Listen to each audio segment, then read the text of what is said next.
कैसे कहूँ कि थक गया हूँ मैं, ना जाने कितनों का हौसला हूँ मैं। बहुत रिलेट कर सकता हूँ मैं अपने जीवन में। सेफ्टी इशू तो मेरे लिए भी था जब आईआईटी में पढ़ते थे। मैं आया हूँ लोगों को देने के लिए, इसी भाव के साथ आया था। पॉलिटिक्स को as a medium of change, अच्छा मीडियम में चेंज करने का। जब विरासत से लोग जुड़े तो उसका ऐसा प्रभाव हुआ कि जो डकैत थे, जो नक्सल्स थे, सबको सरेंडर करना पड़ा। तो मन बड़ा आशान्वित इसलिए है because I have seen the change in Bihar, in Rohtas, and I am very sure कि लोग जुड़ेंगे, साथ जुड़ेंगे और मिलकर इस प्रकार से प्रयास करेंगे तो बिहार भी बदलेगा। That was again a very emotional. आप आए हो, देखें कि एसपी शहीद हुए। मुझे याद है जब 3 रात हो जाते थे तो वाइफ को सैटेलाइट फोन से ही बताते थे, भाई देखो मैं ठीक। Any person who has dignity should not tolerate. अगर आपके मन में स्वाभिमान है, स्वाभिमान से बढ़कर कुछ नहीं। हम लोग के लिए भी सर आपको कुछ करना पड़ेगा अपार्ट फ्रॉम एंटरप्रेन्योरशिप। सर हमारे फिल्म वगैरह के लिए करना पड़ेगा, तो हम बाहर मुंबई छोड़ के बिहार आए। हर चीज को मैं देख रहा हूँ, फिल्म इंडस्ट्री भी है तो बिहार में क्यों नहीं हो सकती। इसको बदलना है। IIT was a challenge for me, UPSC was a challenge. Indian Mujahideen का एक बड़ा इन्वेस्टिगेशन था जो पूरे देश में ही नहीं विदेशों में भी था। I was the chief investigating officer. Bodhgaya blast, Patna blast जो गांधी मैदान में हुआ था। सर अगर आप आईपीएस नहीं होते तो क्या होता? नमस्कार दोस्तों, welcome to the very first episode of cover story with Falak Khan, presented by FK media and productions. दोस्तों, हम लोग इस पॉडकास्ट के जरिए आपको ऐसी कहानियों से रूबरू कराएंगे जो हेडलाइन से परे होंगी, ऐसी शख्सियत से रूबरू कराएंगे जो लाइफ में एक सोच और एक मिशन लेके चल रहे हैं। वो आईपीएस ऑफिसर जिनके कदम कानून के लिए थे लेकिन दिल विकास के लिए धड़कता रहा, जो कहते हैं मैं बदलूंगा बिहार, मैं करूंगा अपने पूर्वजों की भूमि का पुनरुद्धार। आज की कवर स्टोरी एक ऐसे शख्स के साथ है जिनके नाम में सिर्फ अथॉरिटी नहीं है बल्कि एक आवाज़ छुपी है। बिहार के लिए एक नई सोच की आवाज़, एक बदलाव की आवाज़। आज हमारे साथ है मिस्टर विकास वैभव सर। नमस्ते sir, welcome to the cover story with Falak Khan. नमस्ते Falak ji, it's my privilege to be with you. आपका नाम मैंने सुना था जब चंपारण मटन की चर्चा ऑस्कर्स में हो रही थी, सेमीफाइनल तक गई, तो बिहार के लिए बड़े गौरव का क्षण था। और आज आपसे बात हो रही है, आपका पहला एपिसोड है। आई wish you the best for cover story. Thank you sir, thank you so much sir. ये हमारे लिए बहुत गर्व की बात है और मैं और पूरी टीम की तरफ से तहे दिल से आपको धन्यवाद करना चाहूँगी कि सर इतने बिजी स्केड्यूल से, इतने शॉर्ट नोटिस में सर आपने हमारे लिए समय निकाला और हमारे पॉडकास्ट में आए सर। बिल्कुल, it's a privilege. Thank you sir, thank you sir. और and we are starting the show with you, with a celebrated personality sir. इससे बड़ी बात हम लोग के लिए और कुछ नहीं हो सकती सर। सर नॉर्मली तो हम लोग कन्वेंशनली पॉडकास्ट की शुरुआत एक सवाल से करते हैं। आपने भी बहुत सारे पॉडकास्ट में आप अपीयर हुए हैं सर। मैं आपके लिए ना सर एक शेर से ये पॉडकास्ट की शुरुआत करना चाहती हूँ सर, इजाज़त है? बिल्कुल बिल्कुल। कैसे कहूँ कि थक गया हूँ मैं, कैसे कहूँ कि थक गया हूँ मैं, ना जाने कितनों का हौसला हूँ मैं। बहुत मुश्किल है ऐसे शख्स को गिराना जिसे चलना ठोकरों ने सिखाया। बिल्कुल, कुछ बहुत रिलेट कर सकता हूँ मैं अपने जीवन में। जी। आज भी चल रहा हूँ तो चले जा रहा हूँ, लोगों को लिए जा रहा हूँ। देखिए, बचपन से ही मुझे चैलेंजेस बहुत पसंद रहे। जी सर। छोटा था तब भी लगता था कि अगर ये कर सकता तो मैं क्यों नहीं कर सकता। जी सर। और संभव धीरे धीरे इस पूरी जर्नी में बिहार को भी मैंने एक चैलेंज के रूप में ले लिया। जी। बहुत बातें हैं, मैंने पहले भी बताई हैं, कैसे कभी बच्चों ने चिढ़ाया था, मन में बात आई कि बिहारी शब्द ऐसा क्यों हो गया, व्हाट शुड आई डू। और तभी कहीं ना कहीं एक संकल्प भोपाल में था, मन में आया कि बिहारी शब्द पुनः सम्मान का प्रतीक बने। It should be in a sort of, it's regains its lost honour. इसके लिए मुझे प्रयास करना चाहिए और तब से लगे रहे और यात्रा उसी में चलती रही है। It has been acquiring different forms. IIT पहुँचे, आईआईटी के बाद आईपीएस में आए, आईपीएस में अलग अलग डिस्ट्रिक्ट में रहे और आज तो 4 सालों से आज लाखों लोग इसमें जुड़ चुके हैं। Absolutely sir, absolutely sir. उसके बारे में भी हम लोग ज़रूर बात करेंगे sir. It's just a inspiring story for all of us as a Biharis. हम लोग भी बाहर, आप जैसे जो आपने सोचा कि बिहारी बोल के चिढ़ाया जाता है। This whole journey is full of ups and downs. जो आपने बात कही ना कि मतलब जी मन में वही बात आती है कि तुम मुझको कब तक रोकोगे, keep on trying, keep on trying, keep on trying. मैं बचपन से एक बात बड़ी अच्छे से बोलता था, try try try and you will succeed. Absolutely sir, absolutely sir. आप बहुत लोगों के लिए इंस्पिरेशन है सर। हम लोग जैसे बहुत लोग जो बाहर जाते हैं, बहुत कुछ नया, कुछ डिफरेंट, कुछ नॉन कन्वेंशनल करने की कोशिश करते हैं सर। सो जस्ट योर, हम आपकी लेट्स इंस्पायर बिहार से ही शुरुआत करते हैं जैसे आपने बोला सर। सो एक वेरी इनिशिएटिव जर्नी सर। आपका थॉट कहाँ से आया and then how it is going and different chapters you have opened, उसके बारे में सर क्या बात करेंगे? बिहार में थॉट मेरा ही नहीं, इनफैक्ट आप किसी भी बिहारी से बात करेंगे जो बिहार का है और जिसके मन में भाव है कि कुछ अच्छा होना चाहिए, तो ही हैज अ फीलिंग कि बिहार हमारा पीछे क्यों है। अभी आपने देखा होगा कुछ दिनों पहले एक सर्वे प्रकाशित हुई थी जिसमें पर कैपिटा इनकम में बिहार सबसे नीचे था जी। उसको अगर आप स्टडी करेंगे ठीक से विद सम मैथमेटिक्स तो पाएंगे बिहार में एक आदमी एक महीने में केवल 5,028 रुपये कमाता है। सिक्किम में इट इज़ अबाउट 48,000, दिल्ली में इट्स अबाउट 38,000, तमिलनाडु की बात कीजिए या साउथ की स्टेट्स की 28,000, गुजरात महाराष्ट्र की बात करेंगे तो अबाउट 23,000। अब इसमें आप सोचें बुरा क्या है अच्छा क्या है फॉर बिहार। तो बिहार में अच्छा ये है कि आज हमारी ग्रोथ रेट है 14.5%। किसी भी इकोनॉमी के लिए more than 5% growth is like fantastic. लेकिन बिहार के साथ ट्रेजेडी क्या है, even if we grow with 15%, it's very slow, तो भी 5 साल बाद हम पहुंचेंगे कहाँ, 10,000 पर कैपिटा इनकम पे। 10 साल बाद पहुंचेंगे 20,000 पर कैपिटा इनकम पे। और बाकी स्टेट जहाँ पे आज हैं वहाँ अगर हम 10 साल बाद भी पहुँचने तो नहीं पहुँच पाते वो कहाँ होंगे। तो हमारी जो प्रॉब्लम है माइग्रेशन, एक छोटे से रोजगार के लिए बड़ी संख्या में लोग इसलिए बाहर जा रहे हैं क्योंकि हमारी इकोनॉमी उस प्रकार की डेवलप नहीं है, उतनी अर्न नहीं कर सकते लोग। और जब बाहर जाते हैं उनको अच्छे पैसे मिलते हैं तो घर छोड़ के जाना उनकी व्यवस्था, पलायन बहुत ज्यादा हो रहा है, बहुत बड़ी संख्या में लोग जाते हैं which is a big challenge, क्योंकि घर छोड़ के कोई जाना क्यों चाहेगा। और आज हम लोग बात कर रहे हैं डेवलप्ड इंडिया की बाय 2047। तो जब तक बिहार डेवलप नहीं होगा तो भारत कैसे विकसित होगा। तो बिहार में कैसे हम सभी लोगों को रोजगार भी दे सकें, हमारी इकोनॉमी इतनी रोबस्ट हो सके कि लोगों का पलायन रुके। जैसे केवल 15% से काम नहीं चलेगा, हमें और ग्रोथ रेट क्रांति चाहिए, एक रेवोल्यूशन चाहिए। अगर जिस लेट्स इंस्पायर बिहार जो पूरा इस मूवमेंट है इसका पर्पस है to create a revolution of education and entrepreneurship in Bihar. और the theme is rise above every difference, जाति, संप्रदाय, लिंग भेद, विचारधाराओं के मतभेद में यदि हम उलझे तो बिहार पीछे जाएगा। तो इन सब से ऊपर उठना होगा। और inspiration is the ancient Bihar. Ancient Bihar को यदि हम देखेंगे तो जातियाँ थीं लेकिन बिहार की सोच अलग थी। अब बाकी क्षेत्रों में ऑल ओवर द वर्ल्ड आप पाएंगे कि रूलिंग क्लास एक ही होता था, उसका जो बेटा होगा वो अगला राजा होगा। बट बिहार में आप देखेंगे तो रूलिंग क्लास में बहुत एक्सपेरिमेंट्स हुए। मगध को देखेंगे तो नंद वंश आया, सबसे जो निम्न वर्ग के लोग थे दे बिकेम द रूलर्स। तो उस समय की सोसाइटी में निश्चित सी बात है बहुत लोगों ने इसका विरोध भी किया होगा। एनीथिंग विच इज़ अनकन्वेंशनल, कुछ नया होता है तो लोग विरोध करते हैं। लेकिन बिहार की मैच्योरिटी देखिए, नंद वंश का तो उदय हुआ ही, बाद में आप पाएंगे तो चाणक्य को देखिए। अगर चाणक्य के मन में कोई जातिवाद की भावना होती फिर वो अपनी जाति के लोग को खोजते। But he had such maturity, एक युवक जाति भी नहीं देखी, ही सॉ द टैलेंट, उनको लेकर जब तक्षशिला पहुंचे तो ही the future emperor of India. और पहला जो इंडियन एम्पायर बना it was courtesy Chanakya because of the thought of Bihar, जो बहुत पहले से चल रही। लेकिन उस जमाने में था सर, आज के ज़माने में मैं रूट्स जो हमारे हैं उस समय ऐसे थे कि वैशाली को हमने स्थापित किया। उसको भी आप स्टडी करेंगे तो पाएंगे तो लॉट ऑफ डाइवर्सिटी। बिल्कुल सर, अलग अलग जाति के लोग एक साथ शासन कर रहे थे, चुनकर कर रहे थे।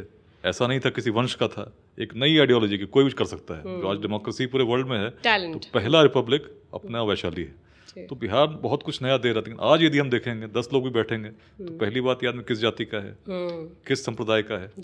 अगर आप नाम बताएंगे उसमें पता नहीं चलेगा तो और पूछेंगे भाई आपके पिताजी कौन थे, किस क्षेत्र से आते हैं, वो अपना दिमाग लगाएंगे। अब तो यहाँ तक बात आ गई, अब कोर्ट में केस लड़ने जाते हो तो उससे पहले पता करता है कि जज किस जाति के हैं। अब सोचिए जो छोटी जो बहुत ही ऑब्जेक्टिव चीज़ें होनी चाहिए उसमें भी हम लोग इस प्रकार से सोचते हैं कि हमारी विचारधारा वैसी हो गई। और ये सबसे बड़ा चैलेंज ये है कि बात केवल यहाँ तक भी रहती तो रहती इलेक्शंस, जिसमें हम उनको चुनते हैं जो हमारे देश को आगे ले जाएं, राज्य को आगे ले जाएं। तो उसमें भी हम उनको जब चुनते हैं तो आधार क्या होता है, या तो जाति या धर्म। सो बेसिकली सर अब हम तो हर पॉलिटिकल पार्टी क्या करेगी, वही कैंडिडेट, वो भी तो ऐसे ही कैंडिडेट्स देगी जो आप जीतेंगे। अगर उसको 2 प्रायोरिटी हो कि बिहार को आगे बढ़ाना हो, दूसरा प्रायोरिटी है कि उसको इलेक्शन जीतना हो, तो क्या करेगी? पहला प्रायोरिटी तो उसी को देगी कि हम इलेक्शन जीतेंगे, क्योंकि नहीं जीतेंगे तो उनका एग्जिस्टेंस ही क्वेश्चन में है। Exactly. And to win those elections they need candidates who may or may not have a vision, but they should be winnable। और सच्चाई ये है कि बिहार में आज वही जीतेगा जो वहाँ के समीकरणों में फिट है जी। वो योग्य है या नहीं इससे कोई इम्पोर्टेंस नहीं। और तो ये सब इसमें क्या होगा, चैलेंज क्या है? 14 करोड़ बिहार के लोग आज हैं पॉपुलेशन जी, उसमें 9 करोड़ की जो पॉपुलेशन है इट इज़ लेस देन 30। अब इसमें अगर आप सोचिए कि माइग्रेशन रोकना है, 2047 तक डेवलप बिहार बनाना है, तो जो वर्तमान में चल रहा है स्टेटिस्टिक्स देखिए तो हम तो कहाँ डेवलप होने वाले हैं। 10 साल बाद भी हम पहुंचेंगे केवल आज 5,000 है, 20,000 पहुंचते हैं जी। माइग्रेशन तो चलता रहेगा। तो एक बड़ी रेवोल्यूशन चाहिए। और बिहार में यदि आप देखेंगे यूथ हमारे हैं, जातियों में तो बटे ही हैं, सोच प्राचीन बिहार की सोच अलग थी। एंटरप्रेन्योरशिप को अगर आप देखेंगे तो कौटिल्य के अर्थशास्त्र में भी पाएंगे। बहुत सारे बिजनेसेस इसी पटना में थे जिनको उन्होंने वर्णित किया है जी। चंपा की बात करेंगे भागलपुर, तो उसको विश्व का पहला नगर बहुत सारे बुद्धिस्ट टेक्स्ट ने कहा है, जो बता रहा we had very good traditions of entrepreneurship. आज हमारे यूथ बड़ी संख्या में आप देखेंगे तो रेलवे, बैंकिंग, पुलिस की नौकरी जो करना चाहिए, इसमें कोई बुराई नहीं है, सरकारी नौकरी के लिए प्रयास करना चाहिए, but with the feeling to serve the society. But करते भी हैं तो कितने आ सकते हैं? कोई अच्छी सरकार आए, पूरा प्रयास करे, सारी वैकेंसीज भर दे, तो भी शायद 1% से कुछ अधिक लोगों को दे पाएगी। तो Bihar needs a fundamental change, not just कि हम जो बातें कर रहे हैं in thinking of our youth, ground reality पे भी तो चेंजेस आना बहुत ये बातें जो हम कर रहे हैं, ये बात एक एक गांव के व्यक्ति को भी समझाना पड़ेगा कि देखो, यदि हम एक इस प्रकार का चेंज नहीं करते, हम जाति के नाम पर संघर्ष करते रहेंगे, नेता बदलते रहेंगे, सत्ताएं बदलती रहेंगी, तो बिहार ऐसा ही रहेगा। तो आज नहीं 50 साल बाद भी तुम ऐसे ही माइग्रेट करते रहोगे शिक्षा के लिए, रोजगार के लिए। तो वी नीड टू इंश्योर कि हर बिहार वासी को हम उत्कृष्ट शिक्षा दे सकें और एक revolution of entrepreneurship, mushrooming of startups, कुछ नया करें जिससे कि we become job creators in large numbers instead of becoming just job seekers after education. तो ये यूथ ही कर सकता है, उसकी संख्या भी सबसे बड़ी, सबसे ज़्यादा है। तो जब तक इसको केवल सरकार नहीं कर पाएगी, we'll have to create a social movement, और यही प्रयास पिछले 4 वर्षों से मैं कर रहा हूँ। अच्छी बात यह है कि लाखों लोग जुड़े हैं, जाति धर्म हर बंधन तोड़ के जुड़े हैं। अभी पिछले दिनों बापू सभागार में प्रोग्राम हुआ तो पूरे बिहार से 10,000 से अधिक लोग आए, and everyone took a pledge कि हम छोटा सा जो भी कंट्रीब्यूशन पॉसिबल होगा बिहार के लिए करेंगे। तो दैट इज़ द फीलिंग। तो केवल मेरी बात नहीं है, I am just giving voice to a feeling which resonates in the heart of every Bihari. हर आदमी चाहता बिहार विकसित हो। प्राचीन काल की यादें हैं, हम अग्रणी थे, अफगानिस्तान के पार तक यहीं पटना से शासन हो रहा था। We gave zero to the world, we gave so many things. लेकिन आज हम क्या दे रहे हैं? आज हम सबसे पीछे हो गए, लेबर एक्सपोर्टर बन गए।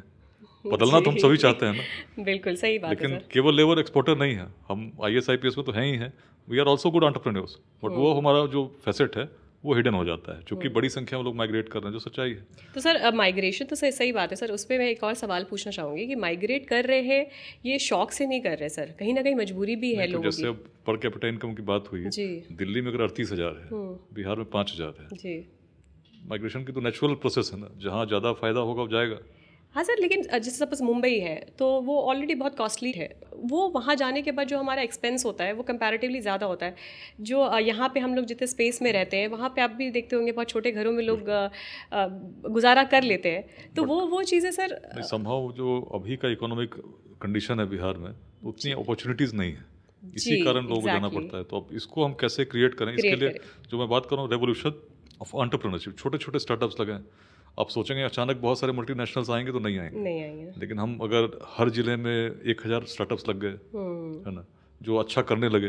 देखिए आप याद कीजिए बिहार उस समय, मैं बार बार हिस्ट्री की बात क्यों करता हूँ, इसलिए करता हूँ क्योंकि हम ये कर चुके हैं। जब ऐसे रोड नहीं थे, ऐसी टेक्नोलॉजी डेवलप नहीं थी, ऐसे मीन्स ऑफ कम्युनिकेशन नहीं थे, तब हम क्या कर रहे थे? We were ruling beyond Afghanistan, we were creating universities before even the thoughts had emerged in Europe about Oxford और कैम्ब्रिज। तो हम कुछ नया कर रहे थे, इस बात को हम बार बार भूल जा रहे हैं। हम आपस में लड़ नहीं रहे थे, जातियां थीं, जातिवाद नहीं था। तो हम we were one evolved society, but आज हम उसके उल्टे हो गए। तो when we have to go ahead, हम लोग को देखना होता कि हम पीछे क्या थे और उससे आगे बढ़ने की कोशिश करने की, पीछे जा रहे हैं हम लोग, पीछे जा रहे हैं। एग्जैक्टली। बिहार में हर यूथ को बताना होगा, और मुझे लगता है हम लोग ये अगर मैसेज को भी पहुंचाने में सफल हुए तो निश्चित रूप से ये बात हर बिहारी के मन में है कि बिहार आगे बढ़े, बट कैसे बढ़े ये एक बड़ा क्वेश्चन मार्क है। तो इसी क्वेश्चन मार्क को आंसर करने के लिए इट्स लेट्स इंस्पायर बिहार, जुड़िए साथ में और मिलकर हम लोग प्रयास करते हैं। मैं ये कभी नहीं कहता हूँ कि मैं अकेला कोई जादू की छड़ी लेके आया हूँ, मैं बिहार बदल दूंगा।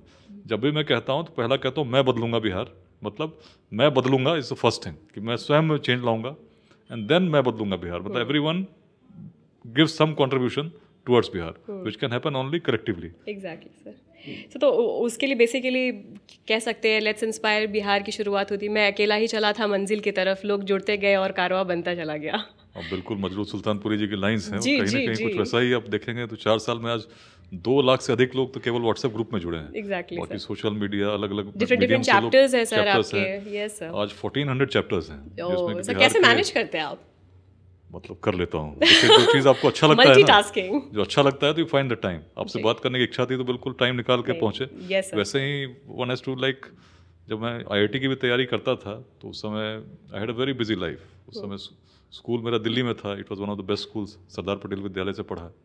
पिताजी रहते थे नोएडा में, तो मेरी जीवन बड़ी स्ट्रगल वाली थी। सुबह उठते थे तो स्कूल बस मेरे घर तक नहीं आती थी। अच्छा। तो घर से एक स्टेशन था शिव मंदिर, नोएडा में लोग जानते होंगे, तो इट वाज अबाउट 1 किलोमीटर। तो वहाँ या तो पिताजी छोड़ते थे या कभी पैदल गए या कभी रिक्शे से गए।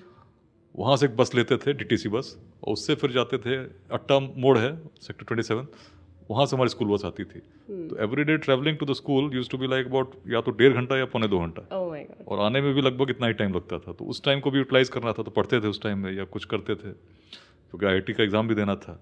और ये सब करते हुए सारी चीज़ें चल रही थी। तो आज भी उसमें फिर दिन में घंटे तो उतना ही है। आई यूज्ड टू प्रायोरिटाइज कि सोना कितना है, कितने देर में फिजिक्स पढ़नी है, कितने देर में केमिस्ट्री पढ़नी है। It was very systematically planned, और प्लान्स हमेशा फेल होते थे। तो हमेशा उसको रीप्लान करना, और करते करते मुझे याद आता है 11th में जब थे, नए स्कूल में आए थे, 10th में नंबर भी ठीक थे, बट 11th में पहली बार फिजिक्स में फेल हो गए। क्योंकि ये सिंक्रोनाइज करना, बोलना आसान है बट करना बड़ा कठिन होता है। जी जी। आप सोचते कुछ हो, कुछ और जाता है। हाँ, और IIT का प्रिपरेशन कर रहे हो, फिजिक्स में फेल हो गए। फिजिक्स में आप स्कूल में फेल हुए, तो it was like a shock. Exactly. तो कोई नॉर्मल आदमी होगा वो तो बोलेगा भाई अब तो मेरे बस की है नहीं, बट मेरे मन में था कि नहीं, बचपन से चैलेंजेस लेने हैं तो भाई मैं तो करना तो मुझे ही है। एग्जैक्टली।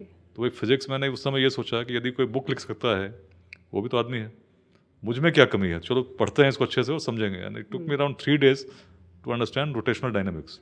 बट उसके बाद फिर कभी फिजिक्स पढ़ने में दिक्कत नहीं हुई। तो मैं तो सभी स्टूडेंट्स को जब भी मिलता हूँ यही कहता हूँ, जिद करो और देखोगे तुम्हारे अंदर जो पोटेंशियल है वो इनफाइनाइट है। जी सर। फिजिक्स की बात तो पढ़ने वाली बात हुई। जब UPSC करके IPS बने, 9th के बाद कभी खेलना कूदना बंद हो गया था। पहले क्रिकेट खेलते भी थे, बट आफ्टर 9th इतनी तैयारी करने लगे कि वो बंद हो। IIT भी पहुँचे तो IIT में भी एकेडमिक रूटीन था, मेरा स्टूडेंट पॉलिटिक्स में इंटरेस्ट भी जग गया, हॉस्टल के प्रेसिडेंट बने, एकेडमिक्स भी खराब हुई, फिर UPSC की तैयारी शुरू हुई। It was like very busy. तो कॉलेज लाइफ में जो आप स्टूडेंट पॉलिटिक्स में इंटरेस्टेड रहे, बिल्कुल इंटरेस्टेड रहे, और मतलब वो UPSC का जर्नी कहीं ना कहीं और इंटरेस्टिंग लगा। उसके बाद जब वो भी एक लंबी कहानी है, बस उसको मैं बताऊंगा। मैं कहना ही चाह रहा हूँ कि मतलब 4 साल तो IIT में दौड़ भाग बिल्कुल बंद थी। अब IPS में जब आए तो ट्रेनिंग होनी थी फिजिकल। अब फिजिकल ट्रेनिंग मतलब 5:30 बजे सुबह उठना है, परेड में जाना है, और दिन भर शाम 6:30 बजे तक आपको लगातार कुछ ना कुछ फिजिकल एक्टिविटी चल रही है। It was challenge. जब पहली बार क्रॉस कंट्री रेस हुआ था 10 किलोमीटर्स का, तो हमारे बैच में 56 लोग थे और मेरी पोजीशन आई थी 51। सबसे पीछे हफ्ते हुए किसी तरह 10 किलोमीटर पहुँचे। उस समय लगता था कैसे होगा, मतलब मैंने तो कभी सोचा भी नहीं था कि 10 किलोमीटर दौड़ सकता हूँ। बट टू माई मतलब आई वॉज अमेज्ड।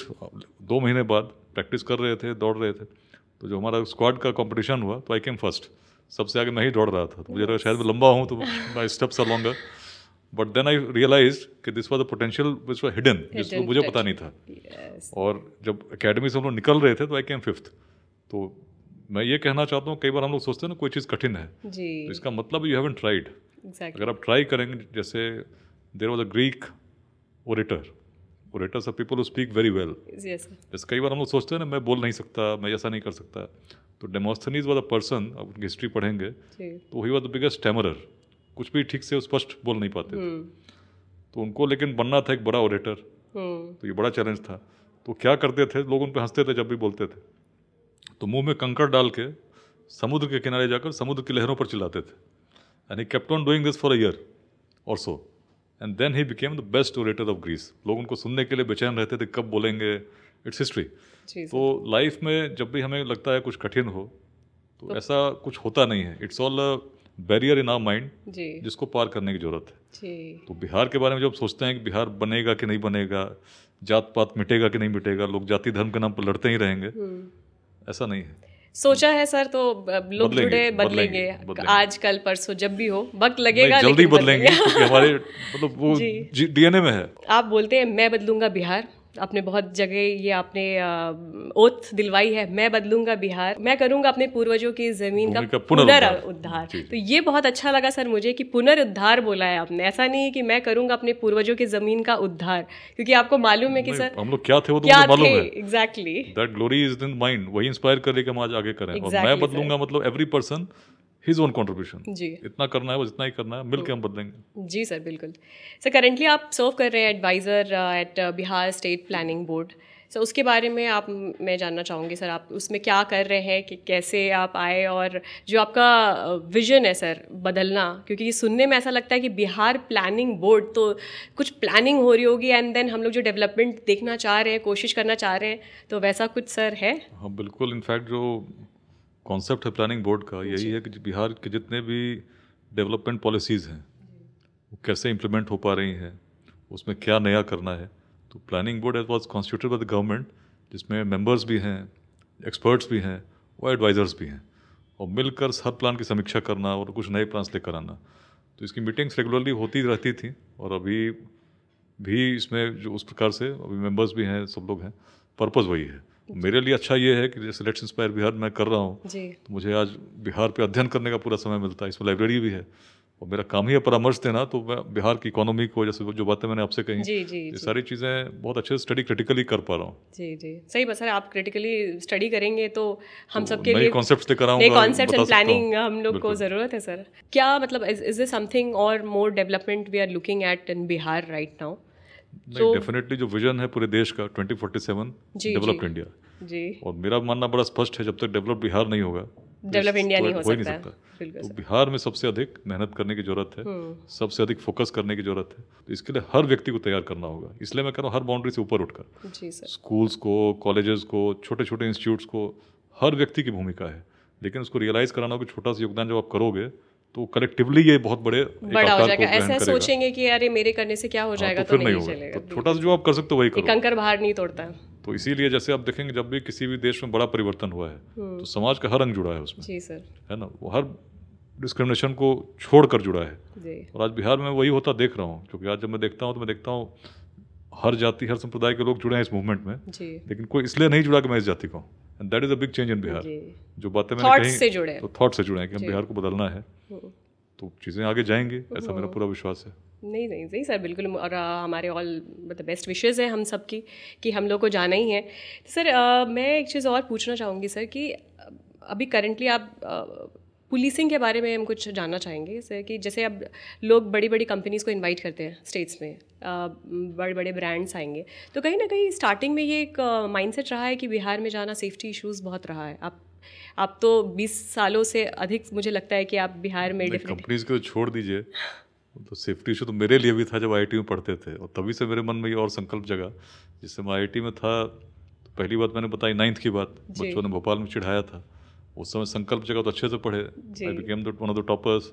बच्चों को लगा बिहारी कैसा होता है, ये तो बड़ा पढ़ाकू हो सकता है। तब लगा कि अब बेस्ट क्या करना है, तो लगा आईआईटी की तैयारी करते हैं। तो आईआईटी की मैंने तैयारी की, 97 पेपर लीक हो गए, और that was like a shock of my life. Bihar से लीक हुआ था, पटना से हुआ था जी। खैर पेपर दिया, पहुंचे आईआईटी जब पहुंचे तो फर्स्ट ईयर तक तो पिताजी दिल्ली में पोस्टेड थे, बट उसके बाद उनका ट्रांसफर हो गया बरौनी। तो पिताजी जब बरौनी आ गए, then coming home became a big challenge, क्योंकि पकड़ के शादियां होती थी बेगूसराय में, और उस समय मेरी एज भी शायद 18 साल हो गई, शादी वाली एज भी नहीं थी, but there was a very real threat कि पकड़ के शादी हो सकती है। तो अब समझिए कि जब भी लगन का समय होता था तो घर से मना रहता था कि बेटा तुम वहीं रहो। और दैट वाज द टाइम अकेले घूमते थे कैंपस में, और फिर लाइब्रेरी में घूमते, और हिस्ट्री में जो मेरा इंटरेस्ट जगा बचपन से था, बट उस समय जबकि गर्मी की छुट्टियों में, जाड़े की छुट्टियों में कुछ करने को नहीं था, तो बुक्स उठा के पढ़ना शुरू करते। एक नेचुरल इंक्लिनेशन था रिलीजन की तरफ, फिलॉसफी की तरफ, हिस्ट्री की तरफ, तो उपनिषदों की ओर ध्यान गया। और उपनिषद जब पढ़ने लगे तो बिहार की प्राचीन सोच जो बहुत अलग थी, जिसमें कोई छोटे छोटे भेदभाव नहीं थे, एक महिला को भी पा रहे थे कि भाई सबसे बड़े विद्वान से क्वेश्चन कर रही हैं, तो दैट रियली इंस्पायर्ड मी। और तब लगा कि भाई अपने लिए तो सभी जीते हैं, बिहार की ऐसी स्थिति है, मैं भी अगर विदेश चला जाऊंगा, मेरी नौकरी भी लगी, जर्मनी में लगी, एक बड़ी कंपनी में लगी, लेकिन मन कह रहा था नहीं, अगर सब ऐसे चले गए तो फिर बदलेगा कौन। तो let me try my bit, let me contribute my bit, and that is why motivated me for civil services. अब स्टूडेंट पॉलिटिक्स की बात हो रही थी, तो उस समय जब कॉलेज में थे, उसकी भी बड़ी इंटरेस्टिंग कहानी है। मतलब होता है ना, उससे पहले तो पढ़ते रहे, तो लगा यार पढ़ते पढ़ते तो काफ़ी आईआईटी पहुँच ही गए, अब now I should expand my Horizons. तो अब कुछ ऐसा करते हैं जिसमें I can become a change maker in society. तो आईआईटी में थे तो उस समय क्या करना था, हॉस्टल में थे, स्टूडेंट्स जिमखाना था, जो बॉडीज़ थी वहाँ पे, तो जितने भी सोशल एक्टिविटीज़ होने लगे उसमें मैं काफ़ी पार्टिसिपेट करने लगा। 8 तक भी करता रहा था, 9 से 12 तक बहुत कम हो गया था, क्योंकि आईआईटी की तैयारी हो रही थी। फिर से अच्छे से पार्टिसिपेट करने लगे। फर्स्ट ईयर में इलेक्शन जो था, मैं बना था जनरल बॉडी रिप्रेजेंटेटिव अपने बैच का, हमारे स्टूडेंट्स का 2 बॉडीज थी, एक हॉस्टल का होता था एग्जीक्यूटिव कमेटी और एक इंस्टीट्यूट का होता था स्टूडेंट्स जिमखाना। तो अपने हॉस्टल की उस बॉडी में आई गॉट इलेक्टेड अनअपोज्ड, मेरे विरोध में कोई खड़ा ही नहीं हुआ है। तो आई वाज सो मोटिवेटेड कि यार तो बड़ी अच्छी बात है। तो सेकेंड ईयर में जब आए तो उसके बाद फिर लगा कि अब मुझे ट्राई करना चाहिए हॉल प्रेसिडेंट का, जो प्रेसिडेंट का पोस्ट है। तो hall president is a very important post. पूरे हॉस्टल की जितनी भी एक्टिविटीज़ हैं, जो हॉल का डिसिप्लिन है, रूम्स के अलॉटमेंट है, बहुत सारी चीज़ें हैं उसमें।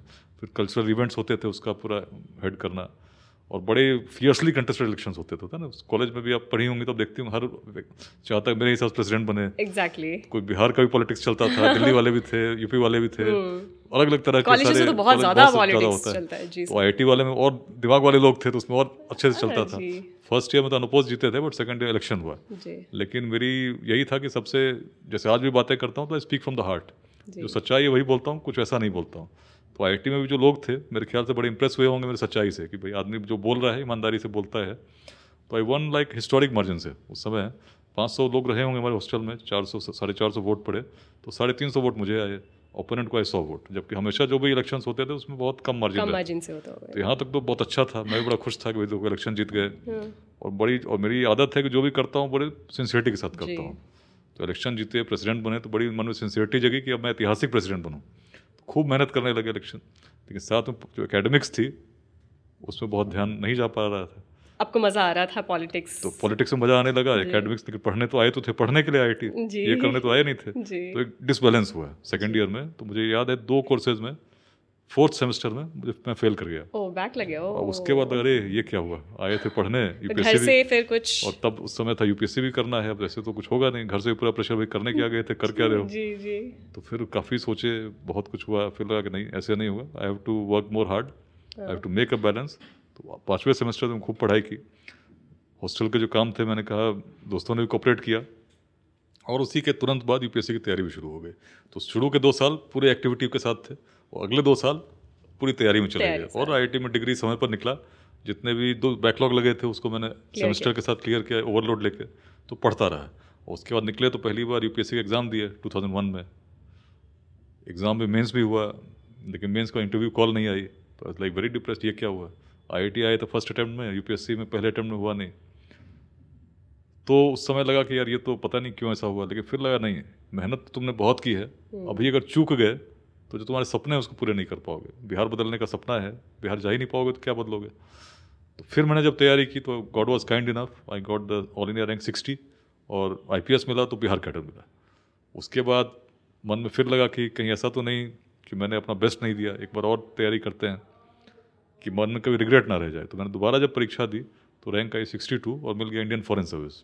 और तब फिर घर में पिताजी से एक बड़ा बचपन से एक द्वंद्व था कि तुम बेटा विदेश जाओ, पैसे कमाओ, सरकारी सिस्टम मत फंसना। तो मिल गया आईपीएस, बिहार कैडर। बिहार को लोग ऐसे ही झेल चुके थे, तो चाहते थे कहीं और जाओ लेकिन बिहार मत जाना। तुम जाओगे तुम्हारी पोस्टिंग भी नहीं होगी, तुम कहीं साइड में शंटिंग में रहोगे, जिंदगी में फ्रस्ट्रेटेड रहोगे। बट मेरे मन में तो कुछ और ही था।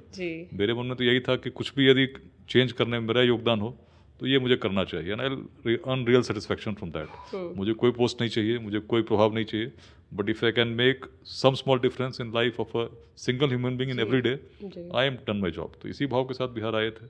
तो उस समय कमिटमेंट और स्ट्रांग हुआ कि नहीं, जो मेरे सपने हैं वो तभी होंगे जब बिहार जाऊँगा। और फिर सब कुछ भूलते हुए, सब बिना किसी की सुनते हुए बिहार आए। और मुझे बड़ा आज गर्व है कि जहाँ भी रहे, एज एसपी या डीआईजी या आज भी जो हूँ, तो आज जिस मिशन के साथ आए थे उसी मिशन के साथ चल रहा हूँ। बगहा में चीज़ें बदल गई जिसकी किसी को, जो कोई विश्वास नहीं कर सकता था कि ऐसा चेंज हो सकता है। रोहतास में चीज़ें बदली, और जहाँ भी रहा एक आम आदमी को पुलिस सिस्टम से न्याय दिलाने के लिए जो प्रयास मैं कर सकता था, इसमें मैंने कोई कमी नहीं की। आज भी यदि कोई मुझसे मिलता है और यदि मैं कुछ कर सकता हूँ तो निश्चित मैं प्रयास करता हूँ, क्योंकि मैं आया हूँ लोगों को देने के लिए, इसी भाव के साथ आया था। और आज भी जो खाली समय मिलता है, तो बहुत लोगों का ये टेंडेंसी रहता है कि अब खाली समय सैटरडे संडे तो आराम कीजिए, फैमिली को टाइम दीजिए। तो फैमिली को भी टाइम देता हूँ, ऐसा नहीं कहूँगा बिल्कुल नहीं देता हूँ, लेकिन यदि आप मेरे हाल के 4 वर्षों को आप देखेंगे तो हर शनिवार, हर रविवार, हर अवकाश के दिन कहीं न कहीं किसी डिस्ट्रिक्ट में रहता हूँ, यूथ को इंस्पायर करने की कोशिश कर रहा होता हूँ। 2000 से ज़्यादा प्रोग्राम्स हो चुके हैं लेट्स इंस्पायर बिहार में, जी सर, जिसमें न केवल बिहार मुंबई में भी आपसे मुलाकात हुई थी जब प्रोग्राम हुआ था। बिल्कुल। दिल्ली में हम लोगों ने कई प्रोग्राम्स किए हैं, बेंगलुरु में किए हैं, हैदराबाद में किए हैं, अहमदाबाद में किए हैं, बड़ौदा में किए हैं। We have been like moving around, I been moving around the country कि बिहार के लोग जहाँ भी हैं उनके मन में भाव जरूर है कि बिहार को कुछ दें। We have to unite them under one umbrella, जिसमें कोई जात ना हो, न कोई धर्म हो, न कोई डिस्क्रिमिनेशन किसी प्रकार का हो। एक ही भाव हो कि हमको बिहार को आगे बढ़ाना है एंड वी शुड कंट्रीब्यूट। तो सर मैं बस एक छोटा सा सवाल ही पूछना चाहूँगी कि जैसे आपका स्टार्टिंग से स्टूडेंट पॉलिटिक्स में आपने इतना अच्छा किया, वो सारी चीज़ें की, तो उस टाइम पे ये नहीं आया आपके मन में कि मतलब यूपीएससी से मतलब पॉलिटिक्स में चला जाए, शायद ज़्यादा बेहतर आप चेंज कर पाते? देखिए, बिल्कुल ऐसी बातें मन में तो आती ही थी जी। पॉलिटिक्स को as a medium of change, अच्छा मीडियम में चेंज करने का। बिल्कुल सर। लेकिन मेरी स्थिति क्या थी, हम ना तो किसी बहुत बड़े ऐसे परिवार से आते थे जिसमें कोई पुरानी पॉलिटिकल लिनियज हो। आज भी आप देखेंगे पॉलिटिक्स में ऐसे लोग ज़्यादा आ रहे हैं जिनके पिताजी रहे हों, चाचा जी रहे हों, दादाजी रहे हों। तो एक वैसा है हमारे बॉलीवुड का तो बड़े साधारण मिडिल क्लास फैमिली से आने वाले व्यक्ति थे। दूसरा था कि पैसे भी वैसे कोई नहीं थे, पिताजी सर्विस क्लास आदमी रहे। तो पॉलिटिक्स में आना ऐसे लोगों के लिए आसान है जिनके पास पैसे बहुत हों, उनकी फैमिली ट्रेडिशन हो, या ऐसा व्यक्ति जो उसकी अपनी एक लिनियज हो। मेरे पास ऐसा कुछ नहीं था, लेकिन समाज को मुझे देना था। तो मुझे लगा कि सबसे जो आसान मीडियम है जिसमें कोई पैरवी की आवश्यकता नहीं है, वो सिविल सर्विसेज है, जिसमें यदि आप मेहनत करते हैं सेलेक्ट हो जाएंगे और कम उम्र में ही आप एक लीडरशिप पोजीशन में समाज को कुछ दे पाएंगे। तो इसी भाव के साथ तब मैंने तैयारी की और आज भी मैं बड़ा सेटिस्फाइड हूँ जहाँ पर हूँ, क्योंकि जो भी मैं समय मिल पा रहा है मैं समाज को दे पा रहा हूँ। तो इट्स अ बिग फीलिंग। और कई बार लोग मुझसे पूछते हैं कि भाई पॉलिटिक्स में आप क्यों नहीं चले जाते। तो इसमें पॉलिटिक्स में तो मैं पहले भी आपको मैंने बताया IIT में था, तो मेरे मन में भाव है कि समाज को कुछ देना है। और बिहार में जो चेंज मैं देखना चाह रहा हूँ, मुझे लगता है कि आज की जो स्थिति है, समाज खंड खंड में बटा हुआ है। तो केवल पॉलिटिक्स में कुछ अच्छे लोगों के आने से चेंज नहीं होगा। अच्छे लोग आए, निस्वार्थ लोग आए, ये समाज के लिए बहुत अच्छा है। लेकिन बिहार की स्थिति आज बहुत अच्छी नहीं है। तो इसमें केवल पॉलिटिकल चेंज से जो चेंज हम लोग सोच रहे हैं, जो सपना देख रहे हैं 2047 तक, तब तक नहीं होगा जब तक मेजर सोशल चेंज नहीं हो। तो मेरे गांव का नाम बीहट है, मतलब बड़ी सोच होता है ना, गंगा का बीहट तट। तो जब सोचता हूँ तो कुछ बड़ा सोचता हूँ, कुछ अलग सोचता हूँ। और मैंने कहा चैलेंजेस देना पसंद है जीवन में। बिहार को मैंने एक चैलेंज के रूप जिसमें रियल चेंज देखना चाहता हूँ। इसलिए मैं जो पूरा कैंपेन चला रहा हूँ, आप सोचिए ना कि 1400 चैप्टर्स हैं, इतने लोग जुड़े हैं। आपने पूछा संभालना आसान है कि नहीं, लेकिन मुझे विश्वास है कि लोग जब जुड़ेंगे मन से तो एक समय आएगा जब, और मैं उसको देख पा रहा हूँ, चीज़ें चल रही हैं। तो मैं दिन में 24 घंटे हैं, मैं तो वही हूँ, लेकिन बड़े बड़े प्रोग्राम भी हो जा रहे हैं। भारत मंडपम में बड़ा कार्यक्रम दिल्ली में हुआ, तो सबके पीछे लोग हैं और उनके मन में भाव है बिहार को आगे बढ़ाना है। 10,000 लोग पटना में जमा हुए, तो किसी को ना हम लोगों ने गाड़ी दी, ना उस प्रकार से एक पैसा किसी को मिला। सब अपने मन से आए थे, अपना खर्चा करके आए थे, जो आसान नहीं है।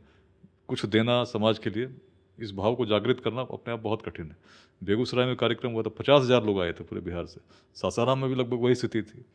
हजारों लोग हमारे कार्यक्रमों में आते हैं, इसलिए आते हैं क्योंकि बिहार को उनको कुछ देना है सर, सही बात है। It's an inspiration which is connecting and feeling कि कुछ करना है। तो इसका भविष्य मुझे बड़ा उज्जवल दिख रहा है, जो पॉलिटिकल चेंज से संभव नहीं है, सोशली लोगों को ग्राउंड लेवल पे सर कनेक्ट करना। और हमारा एक टारगेट लेके हम लोग अभी चल रहे हैं, 2028 तक बिहार के हर पंचायत में लेट्स इंस्पायर बिहार के चैप्टर्स हम लोग बना सकें। इस प्रयास में हम लोग कर रहे हैं। और 5 स्टार्टअप हर डिस्ट्रिक्ट में, जिसमें कम से कम 100 लोगों को रोजगार मिलता हो, ऐसे स्टार्टअप्स हम लोग इस्टेब्लिश करने का थ्रू मेंटरिंग। जितने लोग हमारे साथ आज जुड़े हैं, लगभग 10,000 से ज़्यादा एंटरप्रेन्योर्स जुड़े हैं, जो कॉर्पोरेट सेक्टर के सीनियर पोजीशंस में ऐसे लोग जुड़े हैं। उनसे हम लोग अपील कर रहे हैं, प्रयास कर रहे हैं कि अपने यूथ से अपने जिलों के जुड़ें और उनको मेंटरशिप प्रोवाइड करें, उनको गाइड करें, जहाँ जरूरत हो सपोर्ट करें, ताकि हमारा बिहार कलेक्टिवली आगे बढ़ सके। महिलाओं को हम लोग बड़ी संख्या में जोड़ने का प्रयास करें। आज हमारे साथ लगभग इस पूरे 2 लाख जो लोग डायरेक्टली जुड़े हैं, उसमें 15,000 करीब महिलाएं हैं। और महिलाओं के जुड़ने से एक बड़ा संदेश इसलिए भी जाता है कि महिलाएं ज़्यादा सिंसियर हैं। ये मैंने इस रूप में पाया कि आज लेट्स इंस्पायर बिहार में 24 फ्री एजुकेशन सेंटर्स चल रहे हैं, लेकिन 24 में से 19 महिलाएं चला रही हैं। आप सोचिए कि सिंसियरिटी से क्या होगी। तो that is the level on which women are coming forward for Bihar. और गार्गी पाठशाला के नाम से, in the name of memory of Gargi, जो अपने समय की ऐसी विदुषी महिला थी जो सबसे बड़े विद्वान को भी चैलेंज कर सकती थी, उन्हीं के इंस्पिरेशन से आज हम लोग प्रयास करें कि बिहार की जो महिला है और स्ट्रांगली इमर्ज करे और सोसाइटी में। औरतें इतिहास गवाह है कि जो अगर उनको मौका मिला है, वर्तमान भी गवाह है। तो लेट्स इंस्पायर बिहार में देख रहा हूँ बिल्कुल सर कि महिलाओं की भूमिका बड़ी सक्रियता के साथ, अभी जो भारत मंडपम के बाद यहाँ भी जो कार्यक्रम हुआ, तो it had almost equal participation of males and females, जो अपने आप में बिहार में ऐसा देखने को नहीं मिलता है। लेकिन जब नए बिहार के हम लोग बात कर रहे हैं तो बहुत अच्छी बात है कि महिलाएं बड़ी अच्छे से इसमें भाग ले रही हैं। जी जी जी। सर आपने बताया कि आप IFS के लिए सिलेक्ट हुए थे, आपके फादर चाहते भी थे वहाँ जाए, but you choose to serve the state as IPS officer. Sir कभी रिग्रेट हुआ डिसीजन के लिए? इतने चैलेंजेस आपको हम जानते हैं कि झेलना पड़ा है ड्यूरिंग योर सर्विस। कोई रिग्रेट नहीं हुआ, बहुत सोच के आया था और बहुत सेटिस्फेक्शन के साथ काम कर रहा हूँ जी, और करता रहूँगा। मतलब वो था कि जो आएंगे बढ़ते चले जा रहा है। बिकॉज थोड़ा सा डिलेमा उस समय हुआ था जब 2004 में रिजल्ट्स आए थे, तो मैं उस समय स्पेशली एकेडमी से घूमने आया था बिहार, और पुलिस स्टेशन देखने गया, लोगों से बात की और समझने का जब मैंने प्रयास किया तो रोहतास में, औरंगाबाद में और गया में 3 डिस्ट्रिक्ट में गया था, और थानों की जो मैंने हालत देखी तो बड़ा दयनीय था। फोर्स कम थे, नक्सल्स का बड़ा प्रभाव था, और तब मन कहने लगा कि बिहार का व्यक्ति बिहार नहीं बदलेगा तो कौन आके बदलेगा, and that inspiration grew even more stronger. तो that is how that dilemma वो हमेशा के लिए समाप्त हुआ। और उस टाइम पे जब सर आप ज्वाइन किए होंगे लाइक 20 years ago, उस टाइम पे तो बिहार बिल्कुल ही अलग था सर, मतलब लाइक डरते थे लोग बिहार आने से सर। जल रहा था, मतलब होता है बिल्कुल सर। रोहतास में गए थे 2002 में DFO शहीद हुए थे। जी जी। बाद में 2006 में DSP शहीद हुए। रोहतास आज बदल चुका है, इसलिए बदला क्योंकि एक नए कॉन्सेप्ट के साथ लोग हम लोगों ने जोड़ने का प्रयास किया। उसमें हिस्ट्री का बड़ा मैसेज था, बगहा के चेंज में, रोहतास के चेंज में। जब विरासत से लोग जुड़े तो उसका ऐसा प्रभाव हुआ कि जो डकैत थे, जो नक्सल्स थे, सबको सरेंडर करना पड़ा। तो I seen the power of history. तो इसलिए आज जब इतिहास की बातें करता हूँ लेट्स इंस्पायर बिहार में, लोगों को जोड़ने का प्रयास करता हूँ, तो मन बड़ा आशान्वित इसलिए है because I seen the change in Bagaha, in Rohtas, and I am very sure कि लोग जुड़ेंगे, साथ जुड़ेंगे और मिलकर इस प्रकार से प्रयास करेंगे तो बिहार भी बदलेगा। तो सर आपने जब बिहार में ज्वाइन की थी तो उस टाइम पे भी सरकार सेम थी और आज भी सरकार सेम है? देखिए, बिहार जब मैंने ज्वाइन किया था उस समय सरकार सेम नहीं थी, सरकार अलग थी। 2004 के एंड में मैं आया जी था। जी जी। मेरे साथ एक बड़ी घटना ये हुई थी कि भागलपुर में 2005 में 4 जनवरी को मैं पहुंचा था, और 5 जनवरी को SP मुंगेर के साथ जो इंसिडेंट हुआ था, शहीद हुए लैंडमाइन ब्लास्ट में। That was again a very emotional. आप आए हो देखें कि SP शहीद हुए, बट उसमें मन बड़ा स्पष्ट था कि देखो जीवन में करना तो है, chosen this and I really want to. तो यही था कि ईश्वर जब तक हूँ समाज को देता रहूँ, and I may achieve what I have come to achieve. तो ये भाव के साथ फिर आगे बढ़ते हैं। मुझे लगता है कि लाइफ थ्रेटनिंग मोमेंट्स बहुत आए होंगे आपके लाइफ में। आए हैं, कई बार मैंने बताया भी है कैसे सोली गांव में सैकड़ों गोलियां 6 इंच से चली, और उस समय देख रहा था कि गोली इधर लगी उधर लगी, मतलब नहीं लगी तो बड़ा इट वाज लाइक कि रेयर, हजारों गोलियां चल रही, मुझे नहीं लगी। And I was thankful to the almighty कि भाई ये आपने बनाया है, आपके वजह से एक निमित्त बना हुआ हूँ, and now I must become the medium of change. तो रोहतास में वैसे ही परिवर्तन आया, गोलियाँ वहाँ भी चली, बहुत सारे लाइफ थ्रेटनिंग मोमेंट्स और भी आए इस पुलिस के, because the service of a police officer has the dignity of danger. तो इसमें तो आप कहीं भी कुछ करोगे तो हमेशा वो खतरे से तो रहेगा ही रहेगा, कभी भी कुछ हो सकता है। Exactly, आप हमेशा सोचते रहते हैं, हर फोन कॉल इज लाइक क्या हुआ है, तो वो फीलिंग मन में रहती है। तो सर आप तो ऑन ग्राउंड फील्ड पे रहते होंगे, लेकिन मुझे लगता है कि जो फीलिंग आती है ना, परिवार, वाइफ, बच्चे, इन लोगों के लिए बहुत, कभी कॉल आ गया, आप किसी ड्यूटी पर है, उन लोगों के लिए बहुत ज़्यादा बड़ा एक सेक्रीफाइस है। मतलब फैमिली के जैसे आज भी लेट्स इंस्पायर भी फैमिली सेक्रीफाइस तो कर ही रही है, बट पुलिस फील्ड पोस्टिंग्स में मैं जब रहा तो रोहतास में SP था, मुझे तो 4-4 रात पहाड़ पे ही रहते थे, और उस समय ना तो सैटेलाइट फोन के अलावा दूसरा कोई फोन भी नहीं था, कम्युनिकेशन मीडियम वायरलेस भी नहीं था। तो मुझे याद है जब 3-3 रात हो जाते थे तो वाइफ को सैटेलाइट फोन से ही बताते थे, भैया देखो मैं ठीक हूँ, so that everyone is relaxed कि हाँ सब लोग ठीक है। नहीं, वो परिवार के लिए सर बहुत डिस्टर्बिंग, हर व्यक्ति के लिए जो है फैमिली को कहीं ना कहीं सेक्रीफाइस तो करना ही पड़ता है, जितने भी यूनिफॉर्म सर्विसेज हैं सब में। It's like service to the nation that you are giving, family भी उसमें जुड़ी हुई है। जी सर। सर एक इंसिडेंट सर, एक मैं बात करना चाहूँगी, ट्वीट किया था सर आपने, कुछ इंटरनल कुछ आपकी परेशानियाँ हुई थी सर आपके टीम की तरफ से। सर आप बहुत डिस्टर्ब्ड रहे थे जिस टाइम पे आप IG सर्व कर रहे थे सर, उस बारे में कुछ बताना चाहेंगे सर? क्या आप लाइफ थ्रेटनिंग बातें पब्लिक डोमेन में है जी, पूरा बिहार उस पर चर्चा कर चुका है, विवाद भी विमर्श भी कर चुका है, कुछ ऐसा सर जो नहीं मतलब जो सच्चाई है यही है, सच्चाई यही है कि मतलब परेशान थे उस समय, कुछ कारण थे जो सरकार ने मुझसे पूछा भी, मैंने बताया भी, और सरकार संतुष्ट हुई, तभी उसके बाद फिर दूसरी पोस्टिंग हुई। तो कई बार ऐसा होता है कि जब कुछ अच्छा लेकर करने का प्रयास करते हैं तो बहुत लोग उसको मिस इंटरप्रेट करते हैं, उनको लगता है इस व्यक्ति का कुछ स्वार्थ है, ये क्यों कर रहा है। वहाँ तक भी बात ठीक है यदि आप करते हैं, बट कई बार अकारण लोग उसमें आपको रोकना भी चाहते हैं, और वहाँ तक भी बात ठीक है, लेकिन कहीं यदि कोई आपको मिसबिहेव करे, कोई गाली गलौज पे उतर आए, तो ये is something which any person who has dignity should not tolerate. अगर आपके मन में स्वाभिमान है, स्वाभिमान से बढ़ के कुछ नहीं है। यदि उस पर हमला हुआ तो हर आदमी को प्रतिकार करना चाहिए और जो भी माध्यम है उसमें रिएक्ट करना चाहिए। तो जो जहाँ तक ट्वीट की बात है वो तो मतलब होता है ना, बहुत जब आदमी परेशान रहता है तो उस समय करता है, तो वो मैंने तुरंत डिलीट भी कर दिया। जी सर, जी सर, बिल्कुल बिल्कुल। जो बातें लेकिन आगे बढ़ी तो फिर सरकार को मैंने सारी चीज़ें एक्सप्लेन की थी और सरकार ने उसको उसी स्पिरिट में लिया, तभी फिर उसके बाद दूसरी पोस्टिंग हुई। फिर आज मैं जहाँ पे कर रहा हूँ आगे चलते हैं, अब तो काफ़ी बहुत समय हो चुका है। तो सर आप बहुत बोल्ड रहे हैं अपने डिसीजंस को लेके और बहुत वोकल रहे हैं अपने थॉट प्रोसेसेस को लेके। मेरा मतलब यही है कि नहीं किसी से आसक्ति, नहीं किसी से द्वेष, अपना काम करना है। और इसीलिए आप देखेंगे मेरे करियर को, तो जितने पॉलिटिशियन से भिड़ंत हुई तो शायद ऐसा कोई आईपीएस में आपको नहीं मिलेगा या आईएएस में भी बिहार में नहीं मिलेगा जिसके इतने लोग से भिड़ंत भी हुई। लेकिन उनमें से सभी लोग जिनसे भिड़ंत भी हुई या जिन पर मैंने एक्शन भी लिया, तो मेरे प्रति उनके मन में कोई दुर्भावना नहीं है, ऐसा मैंने महसूस किया जब भी उनसे मिलता हूँ या जब कभी शादी में मिला या किसी को शादी में आमंत्रित किया। क्योंकि मेरे मन में ये भाव किसी व्यक्ति के विरोध में नहीं था। यदि किसी ने गलत किया तो कानून अपना काम कर रही थी और मैं उसका निमित्त था, इसी भाव से मैंने किया। तो I was never against any person but against someone who had broken the law, who was on the other side of law. आप तो ड्यूटी कर रहे हैं, बिल्कुल। तो इसीलिए मुझे लगता है जो लोग जिन पे मैंने कार्रवाई भी की, no one took it personally. But वो लोग तो पर्सनल ले सकते हैं ना सर, जैसे सपोज पर्सनल ग्रजेस के तौर पे भी नहीं लिया, मतलब वही नहीं, तो that's so great. That was something which I realized कि देखो जब सही ईमानदारी के साथ कुछ करते हो तो कहीं ना कहीं उसका एक प्रभाव पड़ता है समाज में। लोगों के बीच में मैं देखता हूँ जो आज इतने लोग कनेक्ट हुए हैं, उसमें यदि सबसे बड़ा कोई कारण है, बहुत लोग जो बिहार की बात करते हैं बट क्यों लोग लेट्स इंस्पायर बिहार से कनेक्टेड, क्योंकि जानते हैं जो लीडर है जो बात कह रहा है उसके मन में ईमानदारी, वो आदमी आपको ऐसे ही नहीं कहेगा, वो जो कुछ कह रहा है मीन्स इट। बगहा को लोगों ने बदलते देखा है, रोहतास को लोगों ने बदलते देखा है, जबकि उस समय लोग क्वेश्चंस पूछते थे कि भाई कैसे कर रहे हो, क्या बदलेगा, कैसे बदलेगा, but they have seen the change happening. इसीलिए आज देखेंगे आप लाखों लोग जुड़े हैं और सबके मन में जो एक सबसे महत्वपूर्ण बात है ईमानदारी। मेरा भी शुरू से ये रहा है, बी फर्म बट पोलाइट। यदि मैं जानता हूँ सही है तो वही करूँगा, आप कितना भी प्रेशर डाल दो गलत करने का मैं नहीं करूँगा, बट विद पोलाइटनेस। मैं किसी के ऑफेंड नहीं करूँगा, यदि आपने कहा तो उस तरह, ये मेरा नेचर है। तो जितने भी बड़े बड़े एक्शंस मैंने लिए तो I have never offended anyone, but I have just done what is right. Just आप लॉ के you are just following the law what is. तो सर आपका कुछ ड्रीम पोस्ट है जो आप you want to go after this post? देखिए, I dream post के लिए मैं बात करूँ तो I really wish to be there जहाँ पे बिहार में और बड़ा चेंज ला सकूँ। तो कौन है वो, क्या पोस्ट है सर? वो पोस्ट देखिए, पावर और इन्फ्लुएंस का हमेशा डिबेट होता है ना, पावर जहाँ हो इन्फ्लुएंस जहाँ हो। तो पावर में तो आप जानते हैं कौन सा पोस्ट है, बट इन्फ्लुएंस ऐसा हो कि आप वास्तव में चेंज ला सके, जो आप सोच रहे हैं वो कर सके, एग्जीक्यूट कर सके। मैं चाहता हूँ रेवोल्यूशन ऑफ एंटरप्रेन्योरशिप आए, सारे कॉलेजेस में स्टार्टअप्स की पढ़ाई हो, बिहार में एक बड़ा रेवोल्यूशन आए। तो उसके लिए उस प्रकार का इन्फ्लुएंस क्रिएट करने के लिए पूरा लेट्स इंस्पायर बिहार भी चल रहा है। जी सर। और मन में भाव यही है कि इसको मैं अपने जीवन काल में कर सकूं, 24/7 ऐसा बिहार देख सकूं जहां से किसी को बाहर जाने की आवश्यकता नहीं पड़े।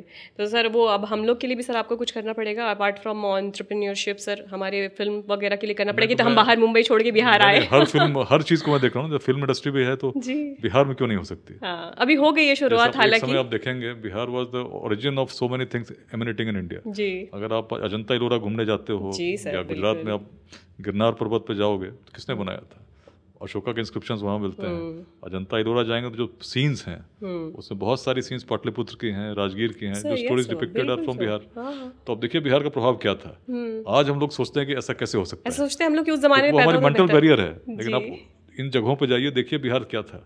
जैसे मेरे मन में भोपाल में जब लोगों ने चिढ़ाया, उसके बाद मैं सांची गया घूमने, और सांची गया तो गाइड ने बताया कि अशोक यहाँ पे गवर्नर थे, उसके बाद वो एम्परर बने। इट वाज लाइक अमेजिंग यार। देखो जहाँ से पाटलिपुत्र से गवर्नर्स बना के भेजे जाते थे, वहाँ के लोग हम पे हंसते हैं आज। तो इट वाज अ फीलिंग कि अरे क्या हो रहा है। बहुत सही, ये सब बहुत अजीब तरीके से मुझे लगता है। I take everything which is negative as a challenge. इसको बदलना है।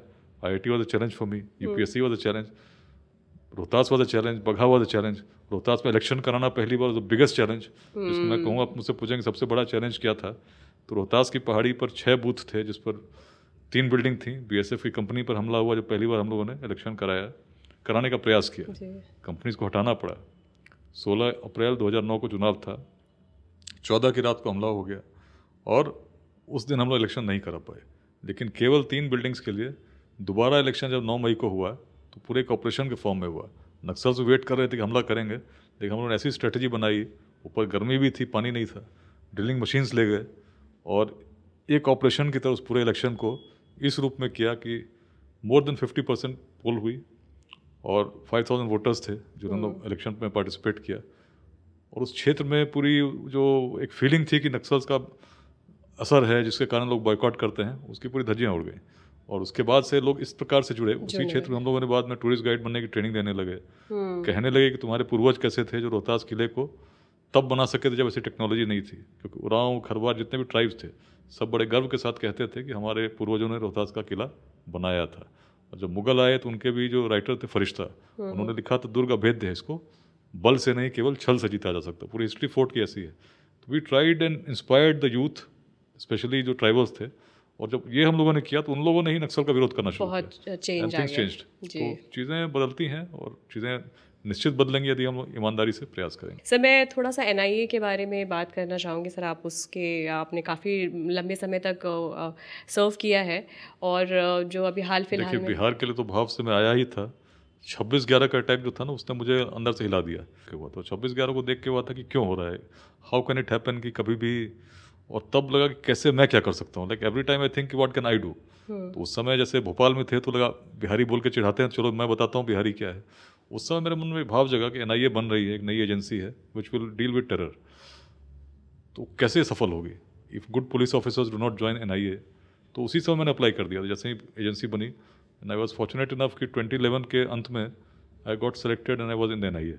और NIA जाने के बाद जो इंपॉर्टेंट केसेस थे, तो कुछ केसेस के कुछ ऐसे हाईलाइटेड होंगे अगर जो इंपॉर्टेंट केसेस में थे जो मैंने हैंडल किए। एक CPI माओइस्ट का केस था जिसमें अभी सभी लोग जेल में ट्रायल चल रहा है। इंडियन मुजाहिदीन का एक बड़ा इन्वेस्टिगेशन था जो पूरे देश में ही नहीं विदेशों में भी था। तो आई was the chief investigating officer. आपने यासीन भटकल को अरेस्ट किया, उसके ऐसे पब्लिक डोमेन में है, सभी लोग आज उनका ट्रायल भी हुआ। बिल्कुल सर। फिर बोधगया ब्लास्ट, पटना ब्लास्ट जो गांधी मैदान में हुआ था, हैदराबाद ब्लास्ट जो 2013 में हुआ था। तो ऐसे उस समय के जितने भी ब्लास्ट हुए थे केसेस, सब में कहीं ना कहीं मुझे जांच करने का अवसर मिला, समझने का अवसर मिला, और इंटरनेशनल पुलिस एजेंसीज के साथ भी काम करने का अवसर मिला। तो उससे I would say I really developed more as a police officer, as an investigator. तो उसको बिहार भी जब उसके बाद आया तो इन्वेस्टिगेशन में या टेररिज्म की जो नॉलेज है उसका मैंने बड़ा उपयोग पाया, और ATS में बाद में DIG रहा। जी सर, हम लोग ऐसे फिल्म्स में देखते हैं बहुत सारे ऐसे केसेस होते हैं जो एज ए हीरो सॉल्व कर लेता है, some fictional some non fictional sir, लेकिन रियलिटी में बहुत सारे ऐसे फेमस केसेस हैं लेकिन वो सॉल्व नहीं हो पाते हैं। तो सर, क्या मॉडर्न टेक्निक में हम बिहार पुलिसिंग में थोड़ी प्रॉब्लम है? इन्वेस्टिगेशन जो है ना वो भी बड़ा बड़े सोच समझ के, और कई बार चीज़ें आप करते हैं, कई बार चीज़ें नहीं मिलती, लेकिन अगर आप सिस्टमेटिकली करेंगे, जैसे कोई ब्लास्ट होता है तो बहुत सारी चीज़ों को एक साथ लेते हुए बड़ी टीम बनती है, SIT बनती है और लग जाती है। Everyone is working on some part of it. Patna में मैं जब सीनियर SP था तो 2 केसेस हुए थे। एक BJP लीडर का मर्डर हुआ था उनका गांधी मैदान के पास में, और उसी के पास में बाद में एक ASP थे, अभी SP हैं, उन पर फायरिंग हुई थी। तो दोनों केसेस ऐसे थे कि एक पे तो चेहरे दिख रहे थे, और चेहरे कौन थे पहचानने में बड़ा CCTVs का मदद दिया गया, और within a week it got solve, लोग पकड़े गए। दूसरा जो केस था बड़ा चैलेंजिंग था, उसमें कुछ पता नहीं चल रहा था, and we were looking for several gangs जो काम कर सकती थी। बहुत सारे नंबर्स हम लोग सुन रहे थे, जल्दी कुछ निकल कर नहीं आ रहा था, बट विद इन जब सिस्टमेटिकली जब काम हुआ तो उसमें हम लोग जितने भी उस तरह के गैंग हो सकते थे, हमारा इन्वेस्टिगेशन सब तक पहुंचा हुआ था। एक फ़ोन कॉल किसी ने गलती से उसमें किया after 20 days of the incident, जिसमें उस केस की चर्चा हुई, and then the case got cracked. तो कई बार इन्वेस्टिगेशन में बड़े मेहनत के साथ जितना फैला के आप करोगे उससे बड़ा लाभ मिलता है। तो प्रेशर सर बहुत होता होगा, प्रेशर उस समय पूरा भयानक होता है, दिन ब दिन मीडिया लिखती रहती है, मीडिया के आप लोग को फेस करना, प्लस सीनियर्स का पॉलिटिकल। उसमें जैसे स्टेट पुलिस पे तो बहुत ज़्यादा प्रेशर रहता है जी, बट एजेंसी लाइक NIA पे प्रेशर तो रहता ही है, बट जो इन्वेस्टिगेटर होता है वो थोड़ा आराम से उसमें चीज़ों को प्लान करके करता है। तो यही मॉडल जब मैंने स्टेट पुलिस में इस्तेमाल किया तो ये जो केसेस थे, जैसे बहुत सारे फायरिंग वाले केसेस थे, सॉल्व नहीं हुए, पता ही नहीं चला किसने फायरिंग की।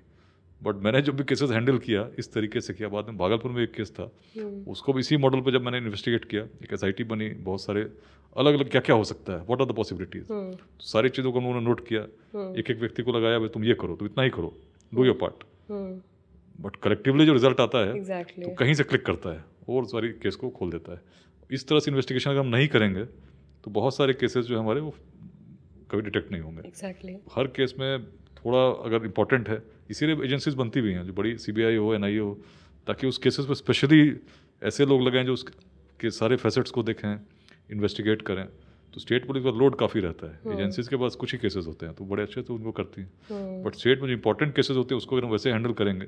तो मुझे लगता है सर कि आपने जो NIA में इतना सर्व किया उसकी वजह से बिहार में जब आप वापस से एज ए मतलब parallelly you were serving as ATS और आफ्टर NIA में 2011 से 15 तक था, फिर 15 में पट्टा सीनियर SP बना, उसके बाद भागलपुर में DIG बना और DIG तो वहाँ से आने के बाद सर मुझे लगता है उसके बाद ATS में था। बहुत ज़्यादा फिर केसेस को सॉल्व करने का नज़रिया बहुत चेंज हो गया, नज़रिया बदल जाता है, professionally you grow as a police officer. Exactly sir, बहुत सारे एक्सपीरियंसेस हैं। तो किसी ऐसा केस पे आपने काम किया है जिसमें कोई फीमेल या चाइल्ड ऐसा कुछ इन्वॉल्व हो and then something related to that? Because female और चाइल्ड इस सब की बातें हम लोग बहुत करते हैं कि तो बहुत सारे केसेस जो स्टेट पुलिस में उसमें फीमेल्स इन्वॉल्व होती ही हैं, बच्चे भी होते हैं, जुवेनाइल्स जिनको हम कहते हैं। जी सर, डिस्टर्बिंग मतलब ना केवल केसेस में, तो बोधगया ब्लास्ट में भी और पटना ब्लास्ट में जुवेनाइल्स थे जी। तो जुवेनाइल डेलिक्वेंसी आज एक बहुत बड़ा चैलेंज है, लेकिन सच्चाई है। और पटना में भी जैसे लूटपाट के जितने केसेस होते हैं, बहुत सारे केसेस जुवेनाइल्स करते हैं। तो ऐसे केस जो बहुत ज़्यादा आपको डिस्टर्ब किया हो टिल डेट यू फील कि शायद ऐसे किया जाता तो may be it could have been a different. सबसे ज़्यादा डिस्टर्बेंस मुझे तब होती है जब कोई एसिड अटैक होता है ना, जिसमें आपको विक्टिम को देखकर भी लगता है भाई क्यों हुआ, and you can not do much, और उसमें भी बहुत गुस्सा आता है। कोई ऐसा संबंध जब वैसे आप विक्टिम को पकड़ते होंगे तो सर कितना गुस्सा खून खौलता है ना आपका कि, और उसमें भी बहुत सारे एक्सपीरियंसेस हैं, वो अपने आप में एक अलग पॉडकास्ट हो सकता है। एग्जैक्टली सर, वो तो हम लोग सीरीज करेंगे सर। मैं तो वही बोलती हूँ कि सर बातें करने के लिए इतनी कुछ है आपसे और समय बहुत कम है, तो क्विकली सर मैं आपसे बस एक टेक अवे मैसेज लेना चाहूँगी लास्ट में, and then will go to हम लोग एक रैपिड फायर राउंड पे जाएंगे सर। तो आप सर ऐसे तो पूरा ये एपिसोड जो हम लोगों ने बातें की, आपके टेक अवे मैसेजेस थे यूथ को लेके, बिहार को लेके, हम कैसे बदल सकते हैं, बदलना चाहते हैं जो लोग कैसे जुड़ सकते हैं, everyone knows that now. Sir last में एक दो लाइन बस एक यूथ के लाइफ में कभी भी आप निराश मत हो। यदि कोई सिचुएशन आती है जो आपको थ्रेटन करती है, आपको लगता है आप कुछ नहीं है, तो भी निराश ना हो। निश्चित रूप से आपको सोल्यूशन दिखेगा यदि आप मन से सिंसियरिटी के साथ सोचते हैं, क्योंकि लाइफ में देयर इज मतलब no failure is final and success is never lasting. तो एक यात्रा है जिसमें आप चल रहे हैं, इसको इस रूप में लीजिए। इसलिए अप्स एंड डाउन्स आएंगे, उससे कभी घबराना नहीं है, बड़े लक्ष्य लेकर चलना है और उसके लिए प्रयास करते रहना है। जी thank you so much sir. मुझे लगता है कि रामबाण जिसको बोलते हैं सर आपने दिया है। तो सर हम लोग एक बहुत सीरियस टॉक्स हो गए हैं, let's jump to rapid fire round sir. हम लोग मैं क्वेश्चन पूछूंगी सर, आप फटाफट जो भी आपके मन में आए इंस्टेंट उसका जवाब देना है सर, एक वर्ड में। विकास वैभव अपने कॉलेज डेज में कैसे थे? सिंसियर, ईमानदार। सर वो तो आज आप अभी भी है सर, बट कॉलेज में ऐसा ही था। में क्या मस्ती ये वो ऐसा ही था। चलिए सर, अगर आप IPS नहीं होते तो क्या होते? शायद आर्कियोलॉजिस्ट। लवली। बिहार की एक ऐसी जगह जहाँ पर आप बार बार जाना पसंद करते हैं? बटेश्वर स्थान है भागलपुर में, और क्यों? गंगा का बहुत अच्छा व्यू वहाँ से आता है और बड़ा हिस्टोरिक साइट है। विक्रमशिला वहीं से शुरू हुई थी। जी। उस साइट की कुछ वाइब्रेशंस ऐसी हैं, कुछ देखने में ऐसा है, बहुत पॉजिटिव वाइब्स आते हैं। जी मुझे बड़ा अच्छा लगता है। जी सर, आपके दोस्तों ने आपको क्या निकनेम दिया है, अभी या पहले? देखिए उसमें IIT में मुझे मिस्टर कूल भी कहते थे, और राजा बाबू एक गोविंदा की फिल्म थी, जी उसकी भी एक कहानी है। उसमें इस IIT में सब लोग पहनते थे, कोई हवाई चप्पल में क्लास जाता था, कोई शॉर्ट्स पहन के जाता था, नॉर्मल सब लोग ऐसे ही थे, मतलब उस बहुत ही इनफॉर्मल कैजुअली ड्रेस्ड रहते थे। पिताजी ने एक सूट सिलवा दिया था, जब 12th में हम लोग पहनते हैं ना, जो फाइनल डे होता है 12th का। जी सर। तो बोले पड़ा हुआ बेटा, इसको यहाँ क्यों ले जाओ कॉलेज। तो कॉलेज ले गए तो लगा तो ऐसे ही ले आए, पहनते तो कभी है नहीं। तो एक दिन पहन के क्लास चले गए, प्रोफेसर भी सूट पे था, मैं भी सूट पे था, बाकी सब मुझे ही देख रहे थे। तो उस दिन से मेरा नाम पड़ गया राजा बाबू, मतलब कुछ मतलब तो अभी भी जो पुराने दोस्त हैं तो उसी टाइप से वो अभी भी मिलेंगे। तो राजा बाबू एक नाम था जो कॉलेज में पढ़ा था। तो ये सब पुरानी यादें हैं, चल रही हैं जीवन। बिल्कुल सर। आपका favourite villain Bollywood character, Gabbar, Shakaal या कुछ और सर? प्राण। प्राण वाला कैरेक्टर जो देख के मतलब होता है मजा भी आता था, और जी सर बहुत अच्छा कैरेक्टर, उन्होंने पॉजिटिव भी रहते थे बीइंग अ विलन। बिल्कुल, हाँ सर, सही है। अगर आप पे एक बायोपिक बनती है तो उसका टाइटल क्या होगा? सर मुझे पता है ऐसे आप बुक लिख रहे हैं, और सर डेफिनेटली हम लोग उस पर काम करेंगे सर। बायोपिक बनाऊंगी सर, मैं हम लोग खुद मिल के बनाएंगे सर। लेकिन अगर बनी तो उस पे क्या नाम देना तो चाहेंगे? बड़ा संघर्ष हो सकता है। संघर्ष, अच्छा कुछ भी हो संघर्ष। सकता, संघर्ष, यात्रा। तो अच्छा है ना जैसे सर, ये क्वेश्चन से मैंने एक बुक सोचा था, बुक का नाम था sunrise on the Narayani. Gandak किनारे बैठते थे जी, तो सोचता था सनराइज ऑन द नारायणी, मतलब एक नया दिन, नई आशा। सही है। संघर्ष इज नाइस सर, वो आपकी जर्नी। और मैंने शेर भी सर जो आपको स्टार्टिंग में प्रस्तुत किया शुरुआत सर। वहीं हुई थी, अंत वहीं से होती है। जी जी जी। अगर विकास वैभव एक फिल्मी कैरेक्टर होते तो आपको क्या लगता है, आपका रोल रणवीर सिंह जैसे एनर्जेटिक हीरो अच्छा निभा पाते, या फिर इरफान खान साहब जो अभी नहीं है, या वैसे, या उनके जैसे कोई ऐसे आर्टिस्ट जो सुलझे हुए हो, शांत हो?